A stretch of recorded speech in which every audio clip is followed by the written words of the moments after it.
Anatomy of the popliteal fossa. The popliteal fossa is a shallow depression located at the back of the knee joint. The popliteal fossa is bounded by the biceps femoris superiorly and laterally.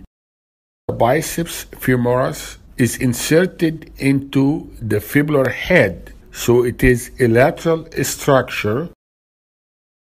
The superior medial boundary of the popliteal fossa is the semimembranosus and semitendinosus.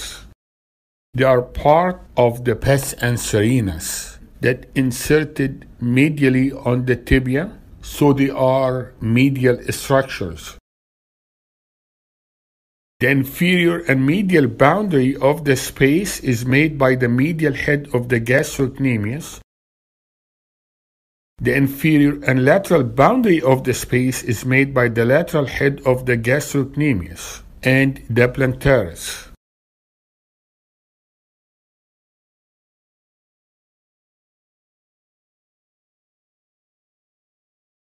The floor of the popliteal fossa is formed by the popliteal surface of the femur, the capsule of the knee joint, the oblique popliteal ligament, and the strong fascia covering the popliteus muscle.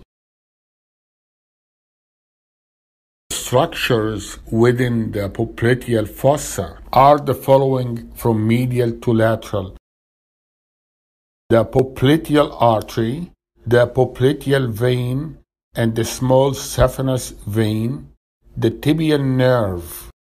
The common peroneal nerve runs across the upper lateral border of the fossa.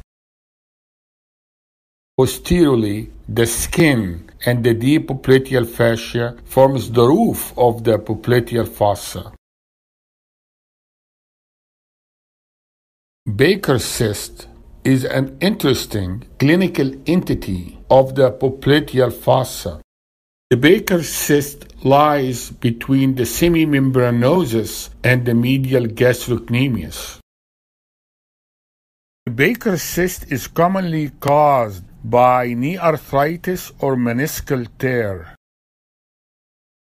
The cyst is connected to the knee joint through a valvular opening. Knee effusion from the intra-articular pathology allows the fluid to go through the valve to the cyst in one direction. Another entity that could be of special interest, and it is connected to the popliteal fossa, is the posteromedial fracture of the tibial plateau.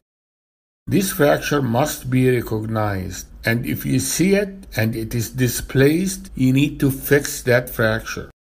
You may use two incisions, one for the lateral plateau fracture using a lateral plate, and the other incision, a separate one, is for the posteromedial fragment, and you will use posteromedial plate.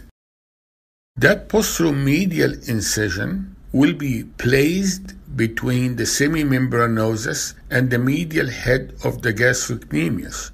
It is the same location of the Baker's cyst. As you can see from this diagram, the medial gastrocnemius is protecting the neurovascular structures. You will identify the medial gastrocnemius by its location and also being a big muscle. This is the anatomical location of the fragment, and this is the approach between the semimembranosus and the medial gastrocnemius. You can see that the neurovascular structures are lateral to the medial gastrocnemius. And this is the plate fixation posteromedially through that incision. Thank you very much. I hope that was helpful.